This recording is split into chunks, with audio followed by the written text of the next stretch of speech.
میں یہ ہم سورہ آل عمران کی اس آیت کو کھول رہے ہیں دوسری آیت کا سہارا لے کر جو سورہ نحل کی ہے. فرمایا واللہ فضل بعضکم علی بعض فی الرزق.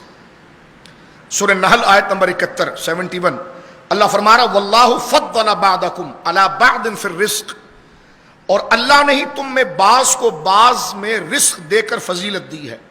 کسی کو کم ملا کسی کو زیادہ ملا. فرمایا واللہ فضل بعضکم علی بعض فی الرزق، اور اللہ نے تم میں سے بعض کو بعض پر رزق میں فضیلت دی ہے. یہاں پر علماء نے اس کی تفسیر میں لکھا ہے کہ اگر کوئی شخص مالدار ہے یا اس کے پاس مال آ گیا ہے تو یہ اس کی عقل کا کمال نہیں ہے کہ وہ بزنس کو بہت اچھی طرح سمجھتا ہے، بڑا اچھا بیپاری ہے. یہ سب فضول باتیں ہیں. اللہ فرماتا ہے یہ ہمارا فضل ہوتا ہے تو ہم ترقی دیتے ہیں. اس میں عقل کا کوئی دخل نہیں ہے، اس میں سمجھداری نہیں ہے. بڑے بڑے سمجھدار لوگ، بڑے بڑے بیپاری جن کی عقل کچھ نہیں ہوتی وہ ان کے غلام ہوتے ہیں. حضرت رحمان بابا رحمۃ اللہ تعالی علیہ جن کا مزار شریف پشاور کے اندر ہے اور بہت بڑے اللہ کے ولی گزرے ہیں، ان کا ایک پشتوں کا بڑا مبارک شعر تھا کہ پشتوں میں انہوں نے بڑی ایک پیاری بات ارشاد فرمائی تھی کہ بخت غواڑا ہنر مغواڑا رحمانہ، یعنی یہ قرآن و سنت کا ترجمہ یہاں پر کیا کہ خدا سے قسمت مانگو ہنر مت مانگو.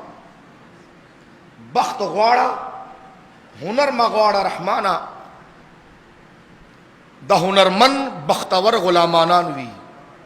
کہتے ایسا دیکھا گیا ہے کہ بڑے بڑے ہنر مند قسمت والوں کے غلام ہوتے ہیں، اور یقیناً یہ دیکھا گیا ہے کہ جو بیپاری یا تاجر ہوتے ان کی وہ ذہانت نہیں ہوتی جو ان کی مینیجر کی ہوتی ہے اور جو مینج سنبھالنے والے کی ہوتی ہے. تو اللہ نے یہاں فرمایا کہ واللہ فضل بعضکم علی بعض فی الرزق. کیونکہ رحمان بابا اللہ کے بہت بڑے ولی تھے اس لیے میں نے وہ شعر یہاں پر ذکر کیا. توجہ کے ساتھ نمبر 71 کا ایک حصہ بیان کیا ہے. صرف اس ایک حصے کی وضاحت کے لیے ہم سورہ زخرف کی طرف پھر آتے ہیں. اللہ فرماتا اہم یقسمون رحمت ربک نحن قسمنا بینہم معیشتہم فی الحیات الدنیا. اللہ اکبر. ارشاد ہے کہ کیا وہ آپ کے رب کی رحمت کو تقسیم کرتے ہیں؟ ہم نے ان کے درمیان ان کی روزی ان کی دنیاوی زندگی میں تقسیم کر دی ہے. فرمایا اسی طرح آیت شورا کے اندر سورہ شورا کی آیت نمبر 27 میں ذکر ہوا ہے کہ وَلَوْ بَسَطَ اللَّهُ الرِّزْقَ لِعِبَادِهِ لَبَغَوْا فِي الْأَرْضِ وَلَكِنْ يُنَزِّلُ بِقَدْرِ مَا يَشَاءُ. اب اگر کوئی یہ سمجھے کہ جناب میں تو غریب رہ گیا، اس کو مال زیادہ مل گیا، تو یہاں پر قرآن کریم نے یہ بات ذکر کر دی ہے کہ ہم اگر کسی کو مال کی فراوانی دیتے ہیں تو یہ ہمارا فضل ہے اور ہم اپنے فضل سے اس کو نوازتے ہیں. ایک بات، اب جس کو اتنا مال نہیں مل پایا، اتنی جاگیر نہیں مل پائی، تو وہ یہ کہے کہ اس کو زیادہ کیوں مل گیا مجھے کیوں کم مل گیا. تو سورہ شورا میں اللہ رب العالمین نے ذکر فرمایا اس دوسرے طبقے کے لیے. فرمایا وَلَوْ بَسَطَ اللَّهُ الرِّزْقَ لِعِبَادِهِ، اور اگر اللہ اپنے تمام بندوں کے لیے رزق کو کھول دیتا کہ نوکر کوئی ہوتا نہیں سارے سیٹ بن جاتے، غریب کوئی ہوتا نہیں سارے امیر بن جاتے، مزدور کوئی نہیں ہوتا سارے گویا کہ بڑے بن جاتے، تو اللہ فرما رہا وَلَوْ بَسَطَ اللَّهُ الرِّزْقَ لِعِبَادِهِ، اگر اللہ اپنے سارے بندوں کے لیے رزق کو کھول دیتا لَبَغَوْا فِي الْأَرْضِ، تو وہ زمین میں بغاوت کرتے، فتنہ کرتے، فساد کرتے. فرمایا وَلَكِنْ يُنَزِّلُ بِقَدْرِ مَا يَشَاءُ، لیکن اللہ سب کو جانتا ہے، ان کی طبیعت اور مزاج کو جانتا ہے، تو وہ جانتا ہے اپنے علم کے مطابق، تو پھر وہ جس کی جیسی حیثیت ہے اتنا رزق اس کو دیتا ہے. تو یہ بات واضح ہو گئی.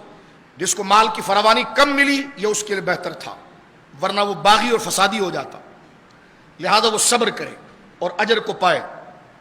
اور جس کو زیادہ دیا ہے تو وہ اس پر اپنی عقل اپنی کاروباری مہارت پر غور نہ کرے، خدا کا شکر ادا کرے، اور جو اس کے مصارف ہیں، جو اس کے ساتھ جڑے ہوئے لوگ ہیں، اس کے مزدور ہیں، اس کے اعزاء اقارب ہیں، غرباء ہیں، مساکین ہیں، یتامہ ہیں، ان کے ساتھ وہ مصارف کو خرچ کرے.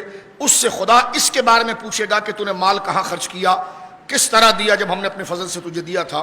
اور جس کو کم دیا اس سے پوچھا جائے گا کہ تو صرف لالچ میں پڑا تھا اور ہماری تقدیر کے خلاف کر کے اس سے حسد اور چوریاں کر رہا تھا، یا پھر تو اس پر صبر کر کے اجر پا کر ہماری رحمت کو سمجھ رہا تھا کہ تجھے اگر کم دیا گیا اس لیے کہ ورنہ تو باغی اور یہی مال تیرے لیے فساد بنتا، اور جس کو دیا گیا ہے اس سے اس کے حساب کے بارے میں بات کی جائے گی۔